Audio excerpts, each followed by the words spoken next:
Awami League Phoenix পাখির মতো বললেন প্রধানমন্ত্রী। আওয়ামী লীগ সভাপতি ও প্রধানমন্ত্রী শেখ হাসিনা বলেছেন, বারবার আওয়ামী লীগের ওপর আঘাত এসেছে, খণ্ডবিখণ্ড করার চেষ্টা হয়েছিল, কিন্তু গণমানুষের দল বলেই বারবার জেগে উঠেছে। ঠিক ফিনিক্স পাখির মতো, কারণ আওয়ামী লীগের শক্তি তৃণমূল। তারা কখনো পরাভব মানে না। রোববার রাজধানীর সোহরাওয়ার্দী উদ্যানে আওয়ামী লীগের ৭৫তম প্রতিষ্ঠাবার্ষিকী উপলক্ষে আয়োজিত আলোচনা সভায় প্রধান অতিথির বক্তব্যে এসব কথা বলেন শেখ হাসিনা। প্রধানমন্ত্রী বলেন, আওয়ামী লীগ যেমন স্বাধীনতা এনে দিয়েছে, তেমনি আমাদের দলের প্রতিটি পদক্ষেপের কারণে বাংলাদেশ এগিয়ে যাচ্ছে। জাতির যতটুকু অর্জন সেটি আওয়ামী লীগের মাধ্যমেই হয়েছে।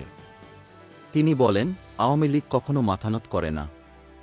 বিভিন্ন সময় নেতারা অনেকে ভুল করেছেন, আওয়ামী লীগ ছেড়ে চলে গেছেন।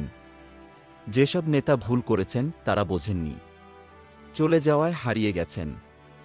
হ্যাঁ, অনেকে ফিরে এসেছেন, আমরা গ্রহণ করেছি। আবার অনেকে এখনও সরকার পতনের আন্দোলন করছেন।